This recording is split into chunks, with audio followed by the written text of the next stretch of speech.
Hello दोस्तों, विकास Sharma maths पे आपका स्वागत है। SSC GD 2024 maths PYQ series की आज ये दूसरी क्लास है। जो भी स्टूडेंट इस क्लास को देख रहा है वो इससे पहले वाली क्लास को भी ज़रूर देखें। आपको कोई सी भी एग्ज़ाम फाइट करना हो तो वहाँ पर आपके जो प्रैक्टिस है वो बहुत बड़ा रोल अदा करती है। जब बात आए एसएससी की तो यहाँ पे इसकी इम्पोर्टेंस और ज़्यादा बढ़ जाती है, क्योंकि एसएससी अधिकतर सवाल पिछले सालों में पूछे गए सवालों के अंदर से ही पूछती है या फिर उसी कॉन्सेप्ट के ऊपर सवाल पूछती है। तो आपको पीवाईक्यूज की प्रैक्टिस करना बहुत ज़रूरी हो जाता है जब आप एसएससी की कोई भी एग्ज़ाम दे रहे हो। क्लियर है?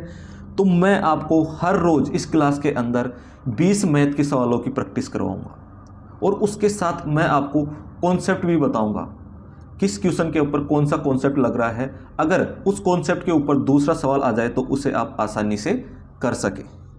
ठीक है, अब हम अपने सवाल की तरफ आगे बढ़ते हैं। सवाल है आपके सामने, सवाल नंबर 1। इस सवाल में आपको दे रखा है कि यदि 5 अवलोकनों A1, A2, A3, A4 और A5 का औसत n है, फिर 5 नए अवलोकनों A1 - 100, A2 - 100, A3 - 100, A4 - 100 और A5 - 100 का औसत क्या होगा, ये आपको बताना है। तो इस सवाल को करने से पहले आप एक कॉन्सेप्ट सीख लीजिए एवरेज के अंदर।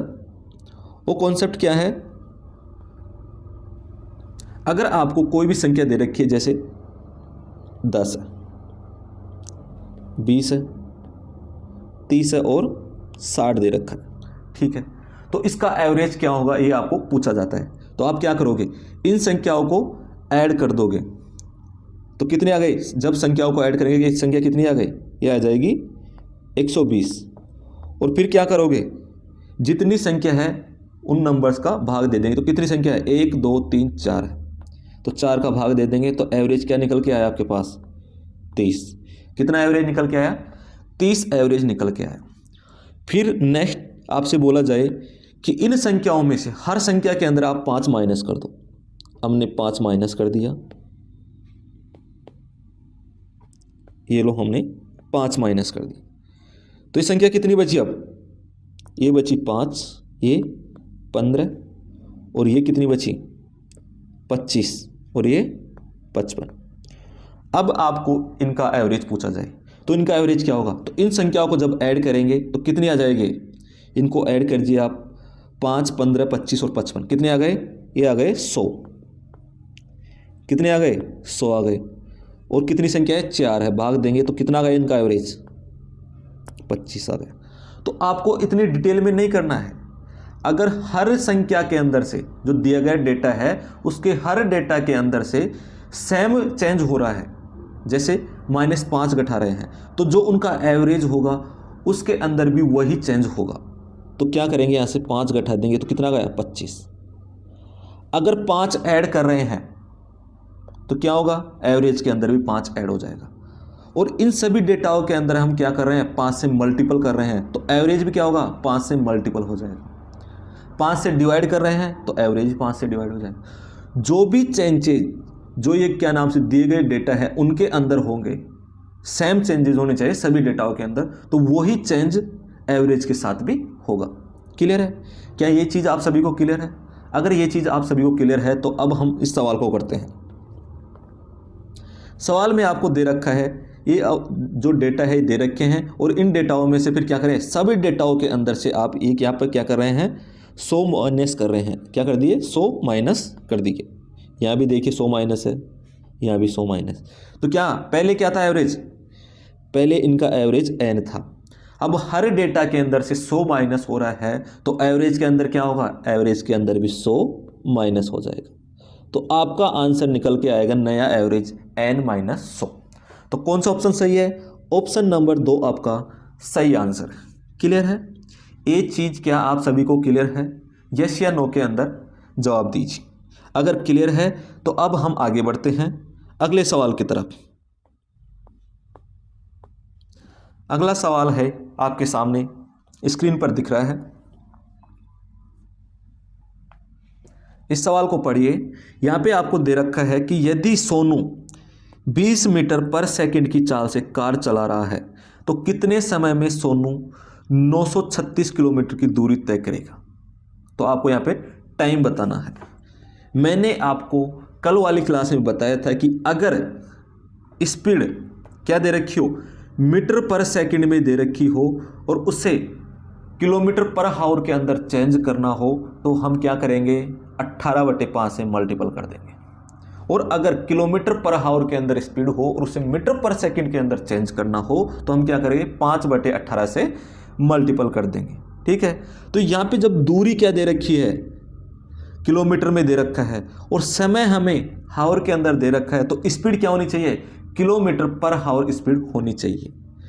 तो यहाँ पे मीटर पर सेकंड है तो हम इसे क्या करेंगे, किलोमीटर पर हावर के अंदर चेंज करेंगे। 20 मल्टीपल क्या कर देंगे, 18/5, तो क्या आया, 72 किलोमीटर पर हावर इसकी स्पीड निकल के आई है। अपने पास डिस्टेंस क्या है, 936, हम इसके अंदर क्या करेंगे, 72 का भाग दे देंगे। तो 9 का भाग दिया हमने पहले, तो कितनी बार गया, यहाँ पे 8 बार। ठीक है, और यहाँ कितनी बार जाएगा, 104 बार। जब 8 का भाग हम 104 के अंदर देंगे तो यहाँ क्या आ जाएगा अपने पास, 13। तो 13 हावर इसका आंसर होगा। ठीक है, तो कौन सा ऑप्शन सही है, ऑप्शन नंबर 4 इसका सही आंसर होगा।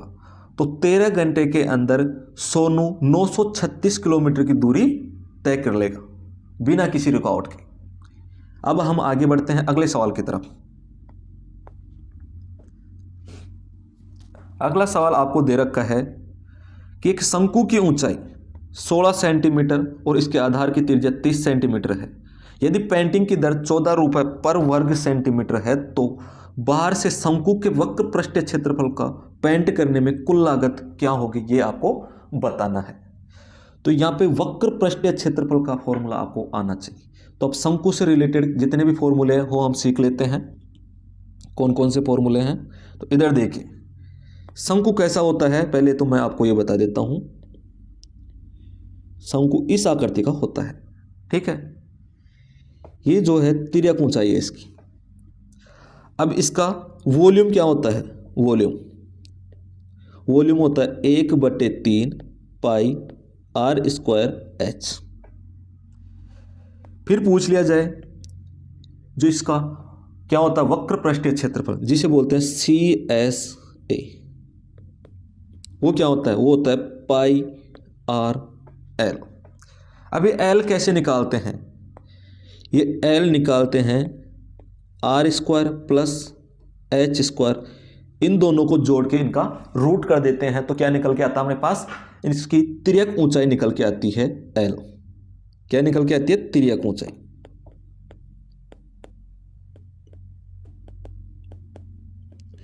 तो तिर्यक ऊंचाई अपने पास निकल के आई है l। अब अगला अपने पास क्या,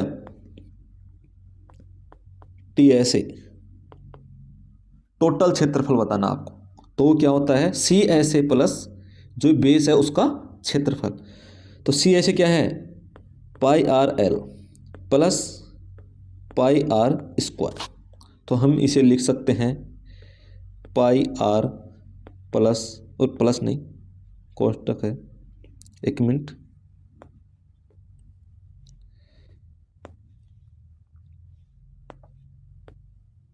पाई r प्लस l, ये होगा TSA।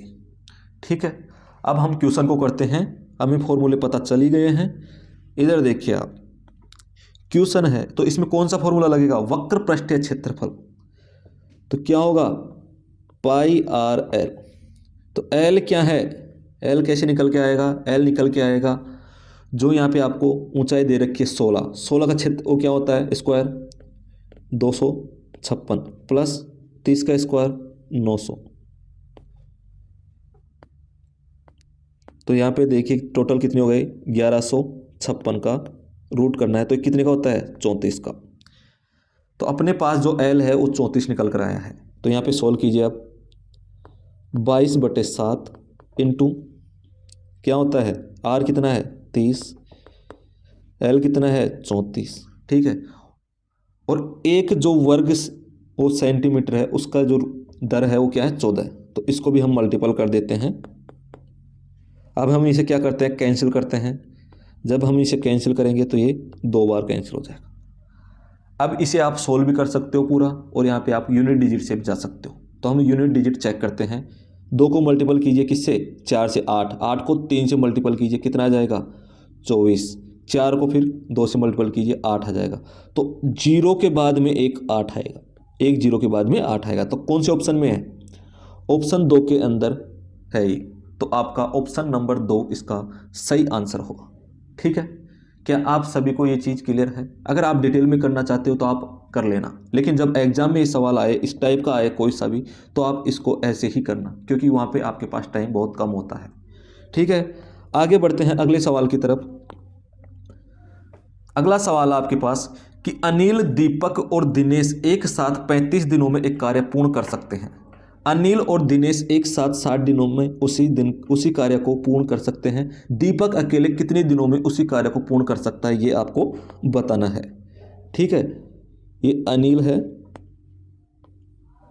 और दीपक है और दिनेश है, ये दोनों मिलकर काम करते हैं 35 दिनों में। और जो ये अनिल है और दिनेश है, ये दोनों मिलकर काम करते हैं उसी को 60 दिन में। तो अब यहाँ हम एलसीएम विधि से करते हैं, एलसीएम लेते हैं और इसे करते हैं। एलसीएम कितना आ जाएगा, 60 और 35 का एलसीएम होगा 420। कितना होगा, 420। अब ये एक दिन में कितना काम करते हैं, अनिल, दीपक और दिनेश ये एक दिन में काम करते हैं। 35 का भाग दीजिए इसके अंदर 12। और अनिल और दिनेश है वो एक दिन में कितना काम करते हैं, 7 काम करते हैं। 7 काम करते हैं। तो जो ये दीपक बच्चा ये कितना काम करेगा, तो 12 माइनस 7 कितना हो गया, 5 काम करेगा। ये एक दिन में 5 काम करेगा। और ये पूरे काम को कितने दिनों में पूर्ण कर सकता है, तो 5 का भाग दे देंगे। जब भी आप किसी संख्या के अंदर 5 का भाग दो तो उस संख्या को डबल करके एक स्थान के बाद में पॉइंट लगा दो। तो इस संख्या को हमने डबल किया, 0, 4 और 8 और 1 के बाद में पॉइंट लगा दिया, तो क्या गया, 84। तो कितने दिनों में पूर्ण कर सकता है, 84 दिनों के अंदर दीपक अकेला उस कार्य को पूर्ण कर सकता है। तो कौन सा ऑप्शन सही है, ऑप्शन नंबर 2 आपका सही आंसर है। ठीक है, ये चीज़ आप सभी को क्लियर है।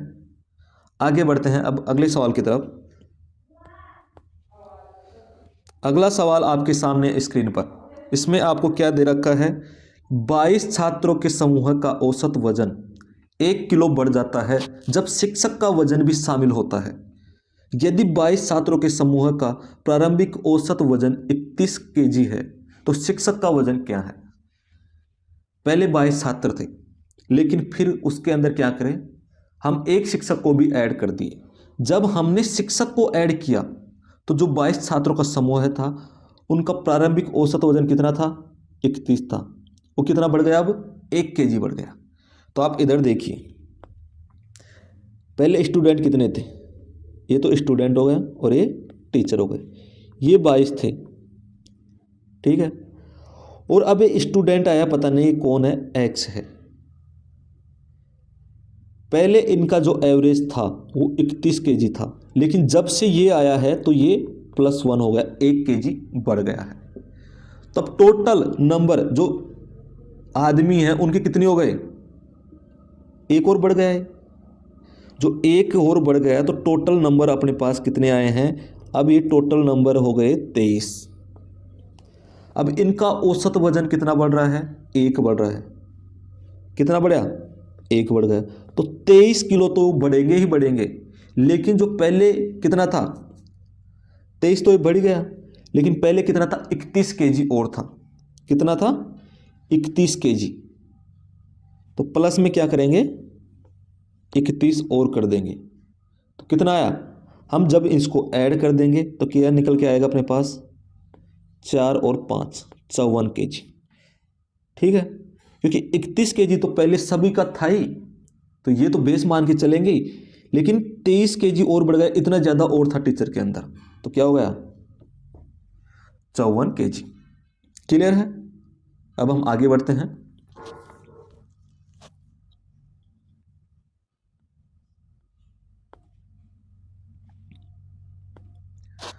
अगला सवाल आपके सामने है। सवाल में आपको दे रखा है कि दो वस्तुओं का मूल्य क्रमशः 3:2 के अनुपात में है।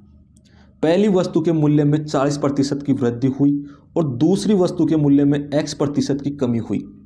यदि दो वस्तुओं के मूल्य का नया अनुपात 7:3 है तो आपको x का मान बताना है कि जो दूसरी वस्तु थी उसमें कितने की कमी हुई है। ये चीज़ आपको बतानी है। क्या बतानी है? x का मान आपको बताना है। ठीक है, तो इधर देखिए आप, ये पहली वस्तु थी और ये दूसरी वस्तु थी। ठीक है, पहले रेशो क्या था? ओल्ड वाला। जो ओल्ड वाला है वो रेशो है इनके पास 3:2। लेकिन जो न्यू आया है, जो न्यू रेशो है वो निकल के आया आपके पास 7:3 निकल के आया है। कितना निकल के आया है? 7:3 निकल कर आया है।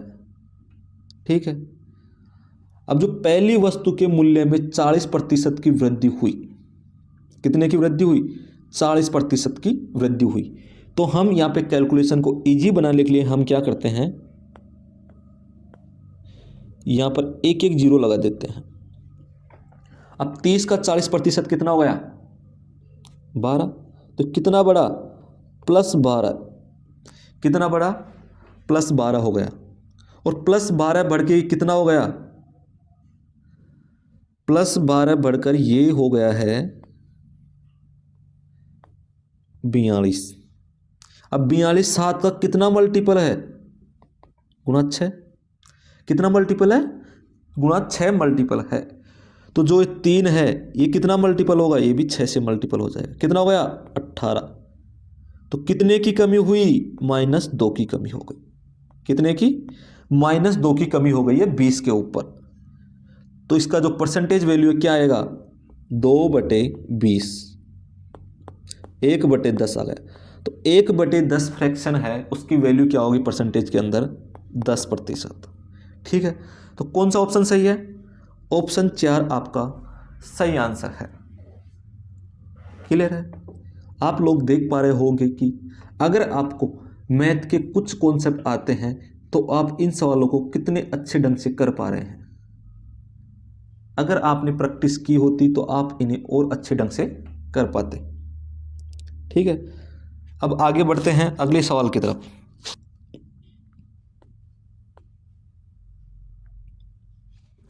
अगला सवाल क्या कहता है? अगले सवाल में आपको दे रखा है कि एक बैग में 1 रुपये, 2 रुपये, 5 रुपये के सिक्कों के मूल्य में 420 रुपये हैं। 1 रुपये, 2 रुपये और 5 रुपये के सिक्कों की संख्या का रेशो है 8:1:5 के अनुपात में। तो आपको बताना है कि बैग में 5 रुपये के कितने सिक्के हैं, ये आपको बताना है। ठीक है, तो यहाँ पर देखिए आप, ये अपने पास 1 रुपये, ये 2 है और ये 5 है। इनका जो रेशो है किस रेशो के अंदर है? वो है 8:1:5। 8:1:5 के अंदर ये बटे हुए हैं। तो अगर मैं इनके जो सिक्के हैं इनकी संख्या मान लूँ 8x, 1x और 5x। कितनी मान लूँ? 8x, 1x और 5x। रुपए में इसकी वैल्यू क्या होगी? रुपए के अंदर इसकी वैल्यू होगी 8x प्लस कितनी हो जाएगी? 2x प्लस 5 को 5 से मल्टीपल किया तो कितने हो गए?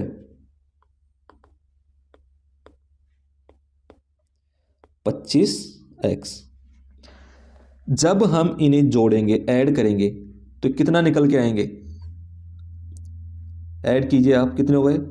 35x। कितने निकल के आए हैं? ये निकल के आए हैं 35x। और 35x की वैल्यू हमें क्या दे रखी है? 420। तो 1x की वैल्यू क्या निकल कर आएगी? जब 35 का भाग देंगे 420 के अंदर तो x की वैल्यू आपके पास निकल कर आएगी 12। कितने निकल के आएगी? 12 निकल कर आएगी। और आपसे सवाल के अंदर पूछा गया है कि बैग में 5 रुपए के कितने सिक्के हैं। तो 5 रुपए के कितने सिक्के हैं? 5x। कितने हैं? 5x है। अब 5x को किससे मल्टीपल कीजिए? 5 को हम मल्टीपल कर देंगे 12 से, तो कितने आ जाएंगे? 12 पंजे 60। तो कितने सिक्के हैं 5 के बैग में? 60 सिक्के हैं। तो आपका आंसर होगा 60। ऑप्शन कौन सा सही है? ऑप्शन 4 आपका सही आंसर है। ऐसे ही अगर आपसे पूछ लिया जाए 8 के जो 1 रुपए हैं उसके कितने सिक्के हैं, तो कितने होगा? 8 को आप 12 से मल्टीपल कर दोगे तो कितने आ जाएंगे? 96। ठीक है। और आपको 2 रुपए के सिक्के पूछ लिए तो कितने आ जाएंगे? 1 को आप 12 से मल्टीपल कर देंगे तो कितने आ जाएंगे? 12 सिक्के आपके पास होंगे। ठीक है। और अगर यहाँ पे आपको पैसे भी पूछ सकता है, जो 1 रुपए के सिक्के हैं उनकी वैल्यू कितनी है? कितनी वैल्यू है? 8 को मल्टीपल कीजिए, कितना आ जाएगा आपके पास? 96 रुपये। और पूछ ले जो 5 रुपये है, क्या है अपने पास? 5 रुपये। इसकी जो वैल्यू है रुपए के अंदर वो कितनी है? 25x। तो x की वैल्यू कितनी है? 12। तो 25x की वैल्यू आपके पास कितनी निकल के आएगी? 300 रुपये। ठीक है। तो ऐसे सवालों से आपसे कोई सा भी क्वेश्चन पूछा जाए तो उसे आप अब आसानी से कर सकते हो। क्लियर है? क्या ये चीज़ आप सभी को क्लियर है? अगर क्लियर है तो अब हम आगे बढ़ते हैं। आपको ऐसे सवालों के अंदर परेशान होने की कोई ज़रूरत नहीं है। अगर आप सही ढंग से इन सवालों को पढ़ेंगे और करने की कोशिश करेंगे तो आपको कोई दिक्कत नहीं आएगी ऐसे सवालों को करने में। लेकिन आपको प्रैक्टिस करना बहुत ज़रूरी है। तो आगे बढ़ते हैं। आगे आपके पास सवाल है। इसमें आपको दे रखा है कि राजेश 25 किलोमीटर पर घंटे की चाल से अपने कार्यालय जाता है और 20 किलोमीटर पर घंटे की चाल से अपने घर लौटता है। यदि उसे कुल 9 घंटे लगते हैं तब उसके कार्यालय और घर के मध्य की दूरी क्या है, ये आपको बतानी है।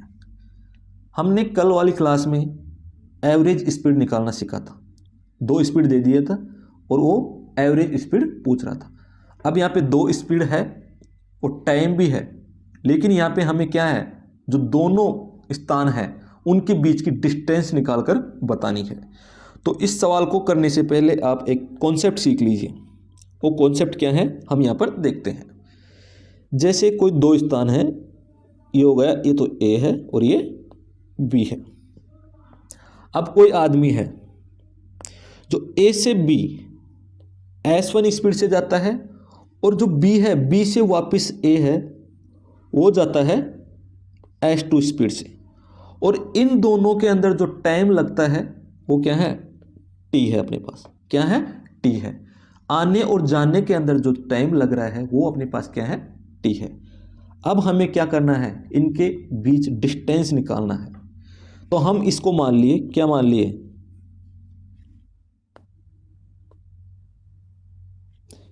D मान लिया हमने इसको। जो ये डिस्टेंस है उसको हमने क्या मान लिया? D मान लिया है। ठीक है। जब हम समय निकालेंगे, क्या निकालेंगे? समय निकालेंगे, तो क्या आएगा अपने पास निकल करके? कैसे निकालेंगे? हमने कल फॉर्मूला सीखा था। समय निकालेंगे क्या करते हैं? दूरी बटे चाल। क्या करते हैं? दूरी बटे चाल। ठीक है। हमने क्या किया? दूरी बटे चाल कर दिया, D बटे S1। ठीक है। और हमारे पास तो क्या है? टोटल समय, तो ये दूसरा जाएगा D प्लस S2, ये भी करना पड़ेगा। अब हम क्या करते हैं? इन दोनों का एवरेज ले लेते हैं। हमने एवरेज ले लिया, नहीं एलसीएम ले लेते हैं। एलसीएम लिया S1 और S2। क्या कर दिया हमने? इन दोनों का एलसीएम ले लिया। अब हम इसके अंदर भाग देंगे। S1 का भाग दिया तो क्या बचा अपने पास? S2। तो ये क्या आ जाएगा? DS2 plus DS1। तो हमने क्या किया? यहाँ पे है जो D है उसको बाहर ले लिया, D को हमने बाहर निकाल लिया। तो ये क्या गया? S1 plus S2। क्या गया? एक मिनट रुकिए आप।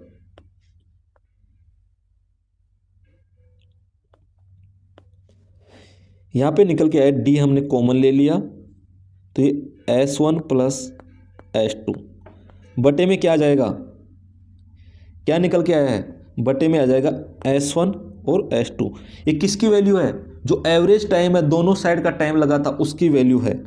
किसकी वैल्यू है, इस टाइम की वैल्यू है S1, एक मिनट, डी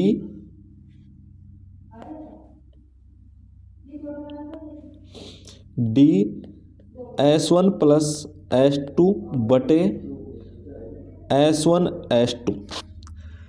अब यहाँ से हम निकाले डिस्टेंस कैसे निकाली जा सकती है, तो डिस्टेंस निकाली जाती है S1 S2 बटे S1 plus S2 multiple time.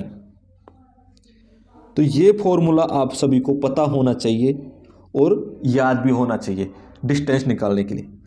अब हम क्वेश्चन की तरफ चलते हैं।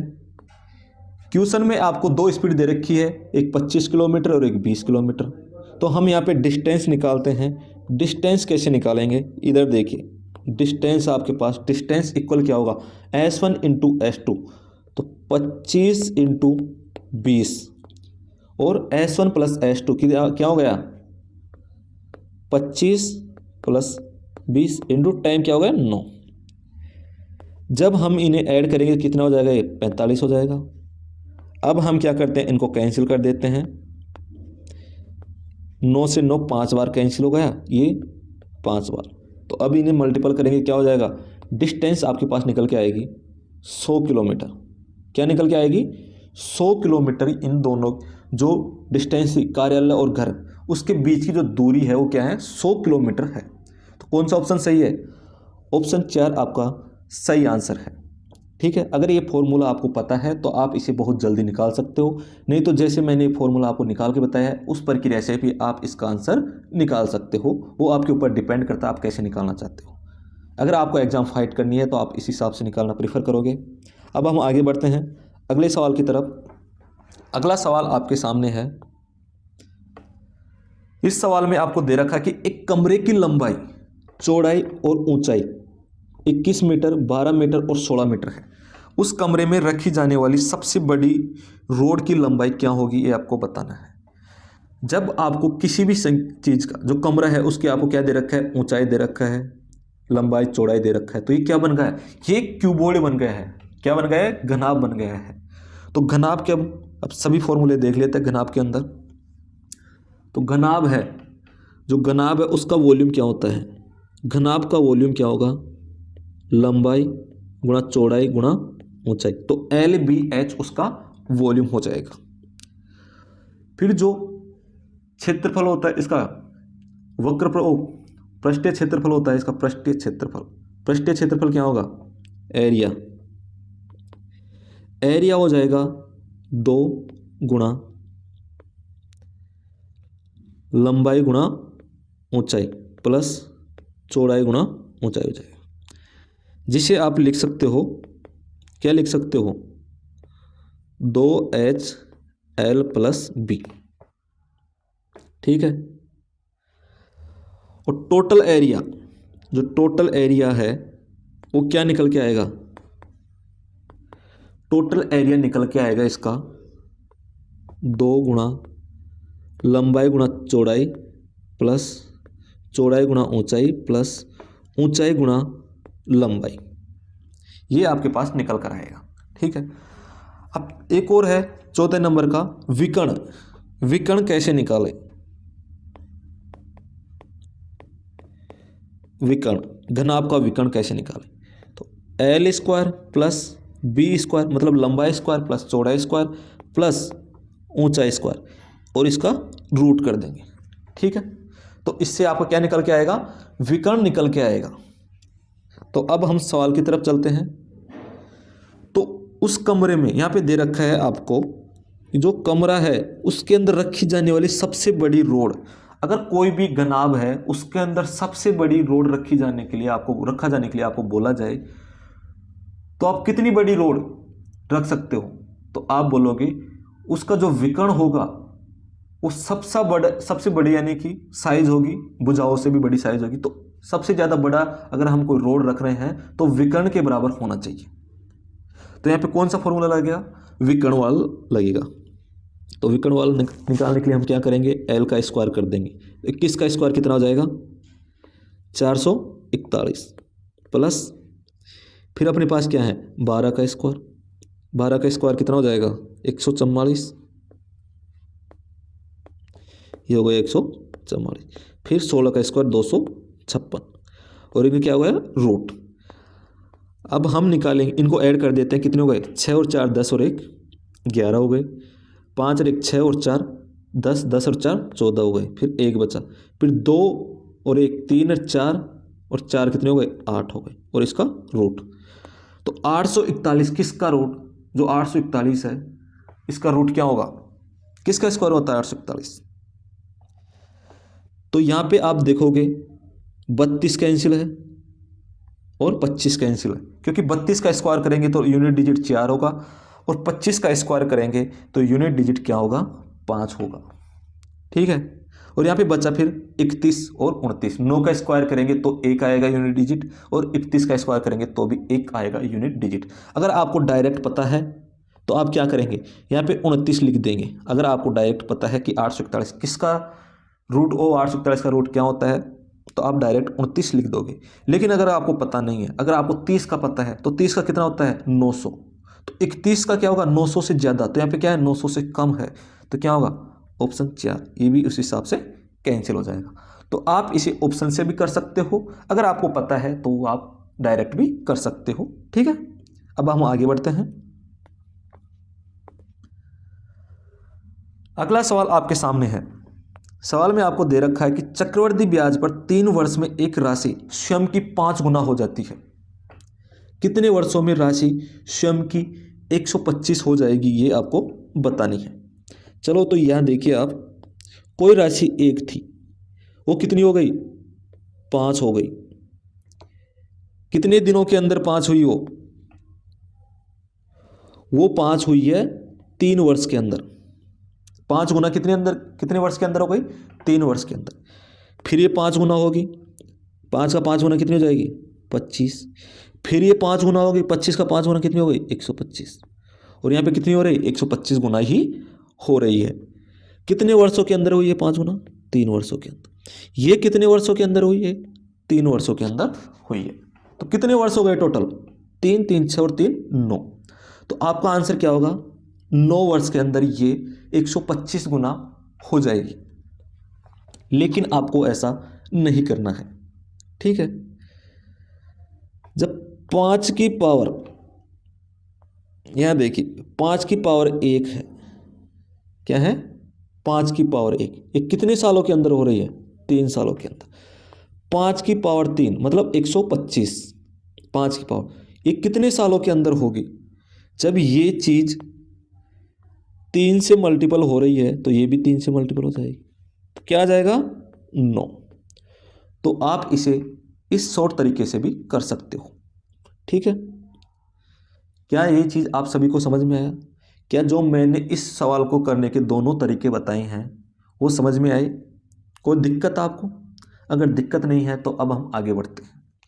अगर आप लोग इस वीडियो को देखते देखते यहाँ तक आ गए हैं तो इस वीडियो को एक बार लाइक ज़रूर कर दीजिए और अपने दोस्तों के साथ शेयर ज़रूर कीजिएगा।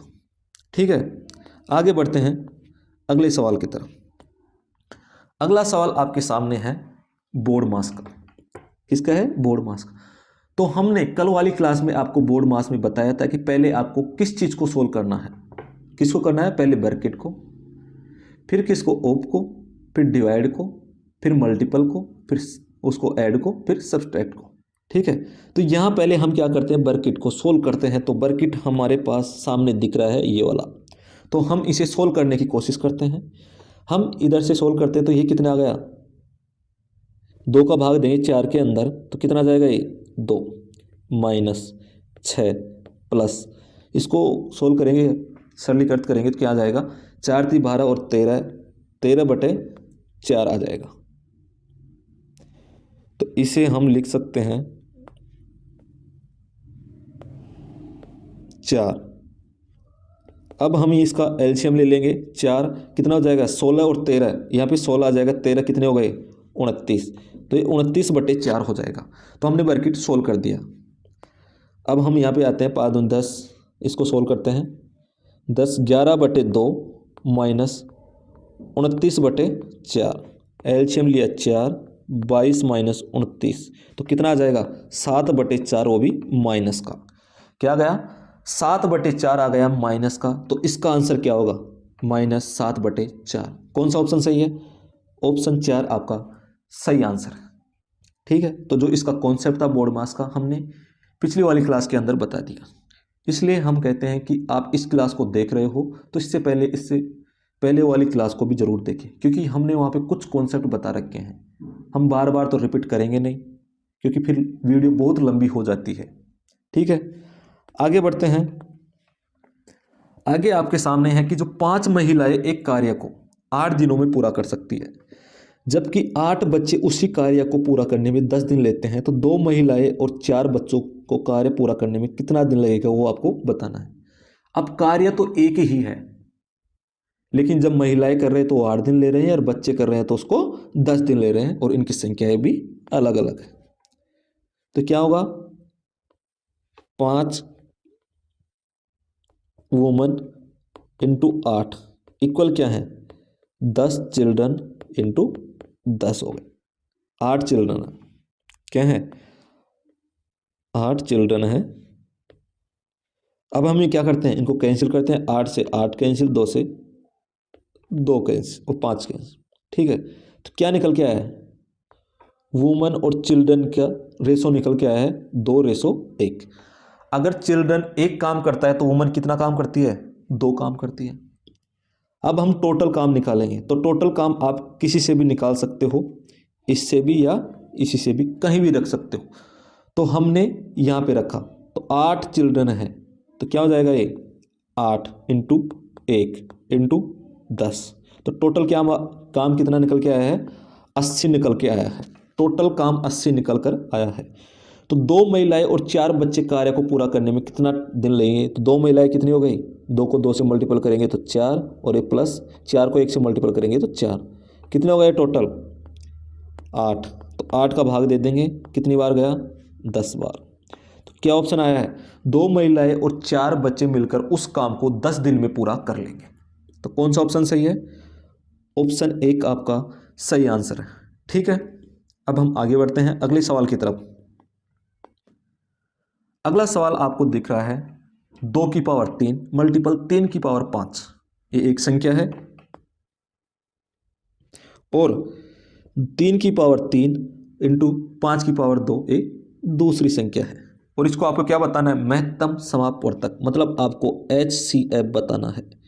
क्या बताना है HCF आपको बताना है। HCF क्या होता है, HCF वो होता है दी गई संख्याओं के अंदर आपको वो बड़ी से बड़ी संख्या निकालनी है जो दी गई संख्याओं के अंदर पूर्णतः भाग दे सके। तो यहां पे वो बड़ी से बड़ी संख्या क्या निकालेंगे, तो बड़ी से बड़ी संख्या यहां पे अपने पास संख्या है यहां 2 की पावर 3 मल्टीपल 5 की पावर 2 और 3 की पावर नहीं, यह संख्या अपने पास है 2 की पावर 3 मल्टीपल 3 की पावर 5 और 3 की पावर 3 मल्टीपल 5 की पावर 2। तो यहाँ पे कौन सी संख्या कॉमन है, तो आप देखोगे तो यहाँ पे संख्या कॉमन है 3 की पावर 3। कितनी है 3 की पावर 3। तो इन संख्याओं का जो HCF है महत्तम समापवर्तक है वो होगा 3 की पावर 3, और वो कौन से ऑप्शन के अंदर है ऑप्शन नंबर 2 के अंदर है। क्लियर है, तो आपका आंसर होगा 3 की पावर 3। आगे बढ़ते हैं, अगला सवाल आपके सामने है।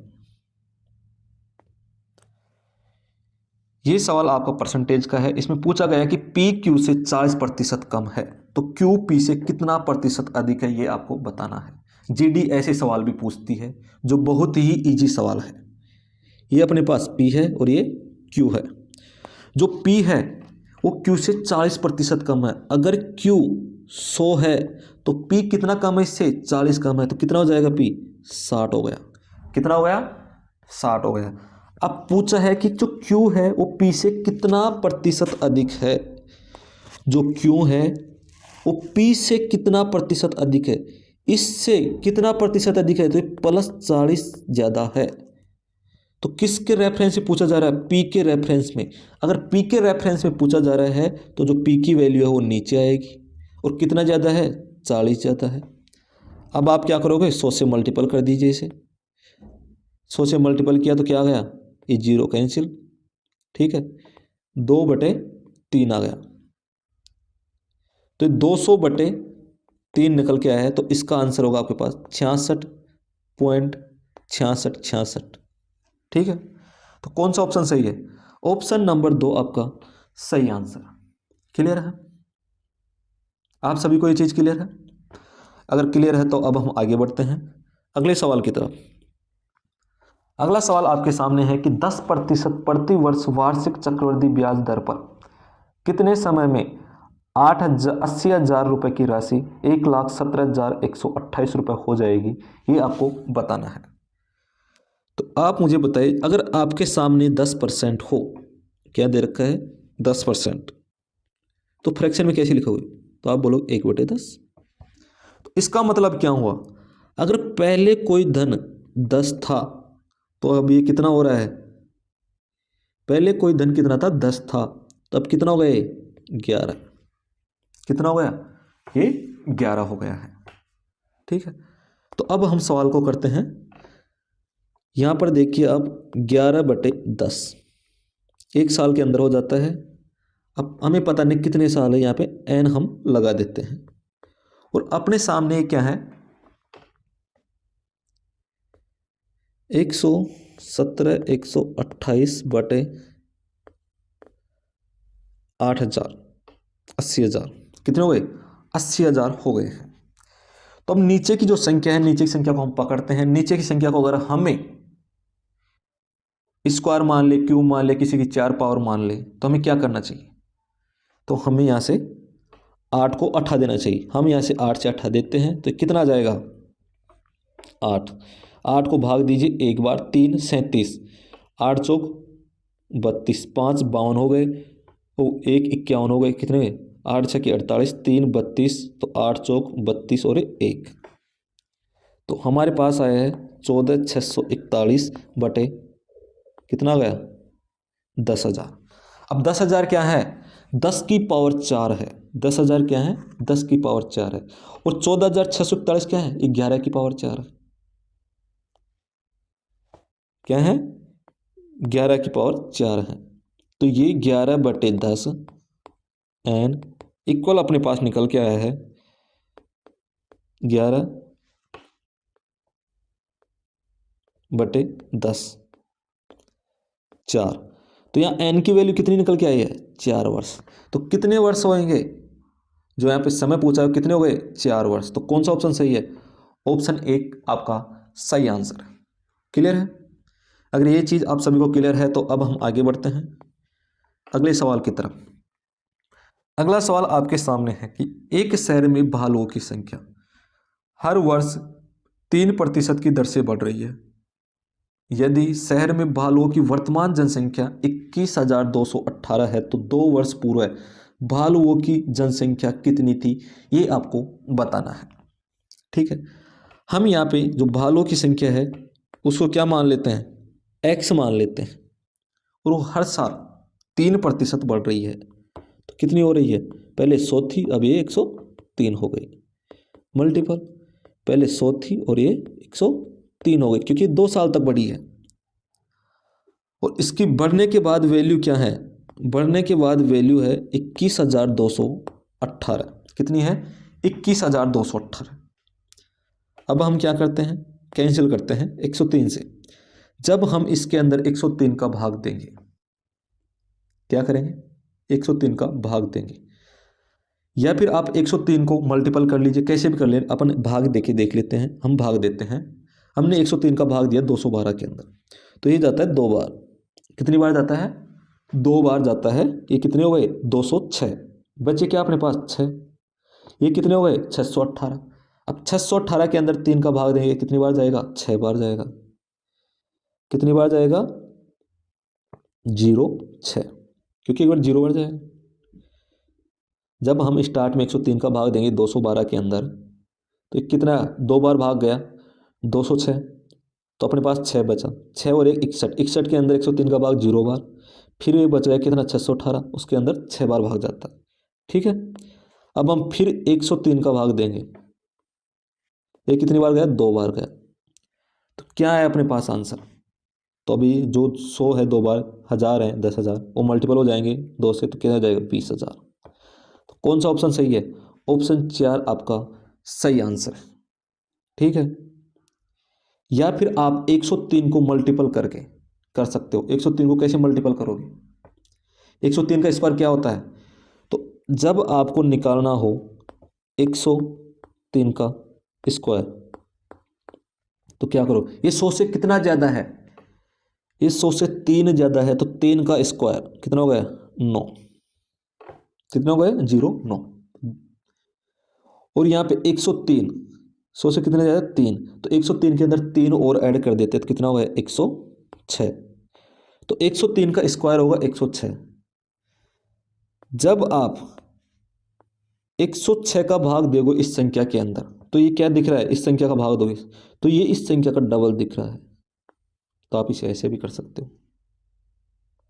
ठीक है, ये सोल्व करने का जो सिंप्लीफिकेशन करने का तरीका है, आप किस हिसाब से भी कर सकते हो, वो आपके ऊपर डिपेंड करता है, या फिर आप इसे दूसरे तरीके से भी इस क्वेश्चन को कर सकते हो, वो मैं थोड़ा सा आपको बता देता हूँ, फिर आप खुद घर पर कर लेना। यहाँ 3% बढ़ रहा है, कितना बढ़ रहा है 3% बढ़ रहा है, तो 3 कितना हो गया 100 का 103। ठीक है, ये क्या हुआ 100, फिर कितना बढ़ रहा है 103 बढ़ रहा है। तो अभी क्या करेंगे, ये प्रारंभिक वैल्यू है, इन दोनों को मल्टीपल करेंगे, जो भी नंबर आएगा वो क्या होगा प्रारंभिक वैल्यू, इन दोनों को जो मल्टीपल करेंगे वो जो प्रेजेंट में वैल्यू है वो निकल के आएगी। तो इन दोनों के मल्टीपल की वैल्यू कितनी है ये वाली, और निकालनी आपको ये वैल्यू है, आप निकाल सकते हो घर पर भी। ठीक है, आगे बढ़ते हैं अगले सवाल की तरफ। अगला सवाल आपके पास फिर से बोर्ड मास का। तो हम क्या करते हैं, पहले बर्केट सोल्व करते हैं। तो हमने बर्केट सोल्व किया, वो क्या किया, ये वाला करेंगे पहले, छोटा वाला। तो हमने सोल्व किया इसे, तो ये क्या निकल के आया है 14/3 - 1 + 10, 3 कितना होगा 30 + 14 - 3 कितना होगा एक और 41/3, ये हमारे पास निकल के आया है। और ये अब इसको सोल्व करते हैं, 10 का भाग 10 दिया 30 31, 31/3, जब भाग है इसे मल्टीपल में चेंज करेंगे तो आगे वाली फ्रैक्शन क्या हो जाएगी उल्टी हो जाएगी, तो यह क्या होगी 3/5 गुना 41/3। ठीक है, इस 3 से ये 3 कैंसिल हो गया, नीचे क्या है अपने पास, नीचे आ गया 15, और ऊपर क्या आ गया, ऊपर 14 से मल्टीपल कीजिए, 41 से 14 नहीं है,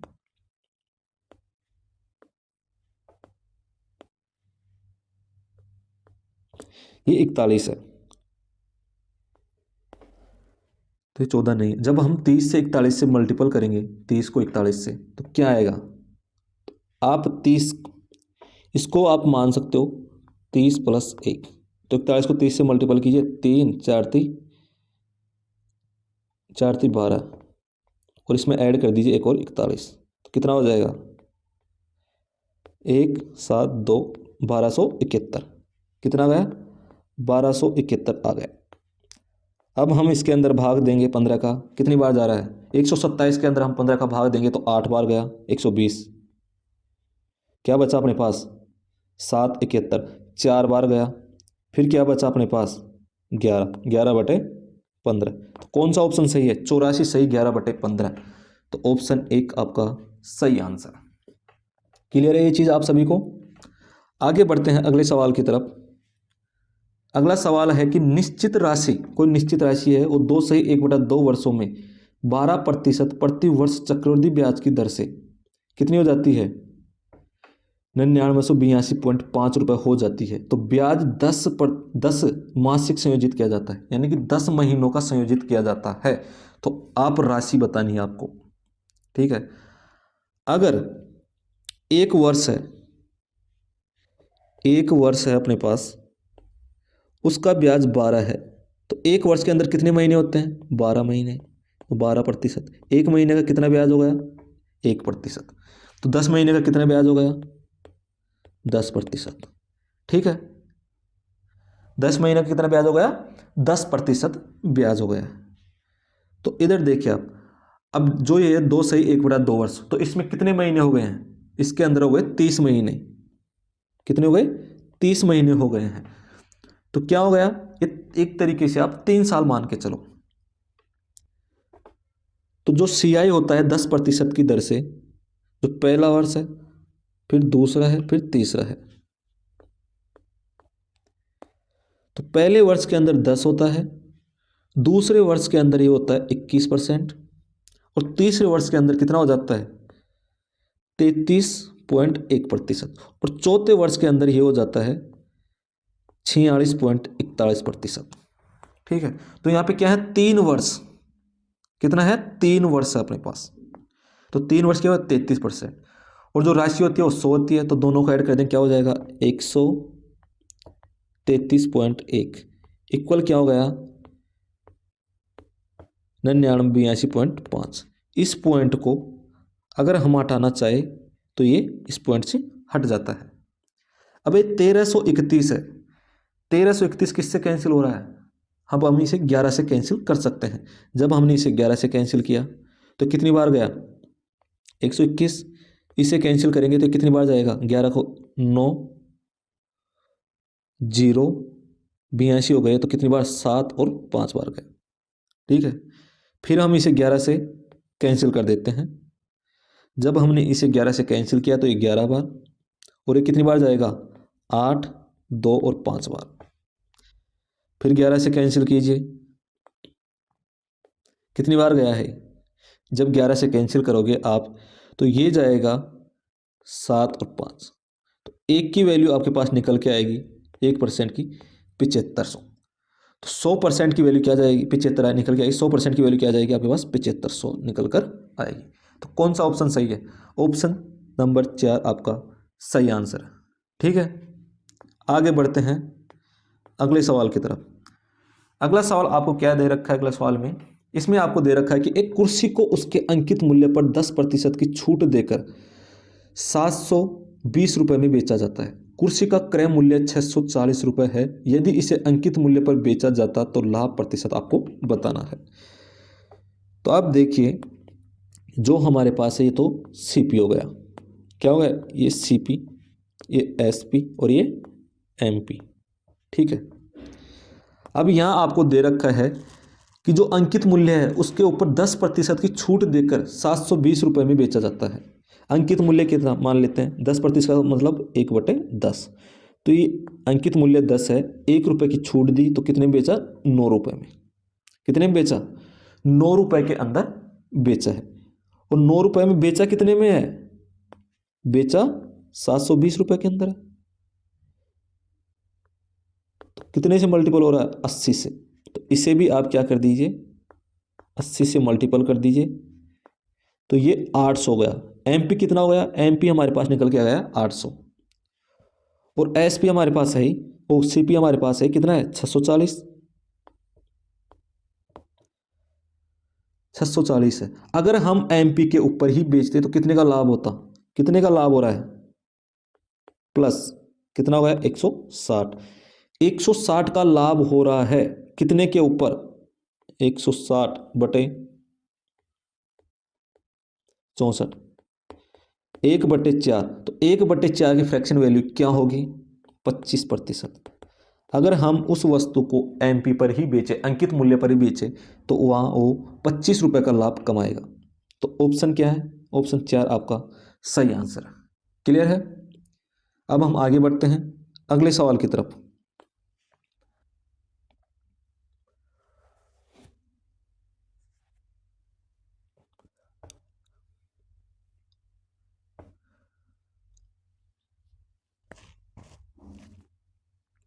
अगला सवाल आपके सामने है। यहाँ पे एक टीवी 14,500 रुपये में उपलब्ध था।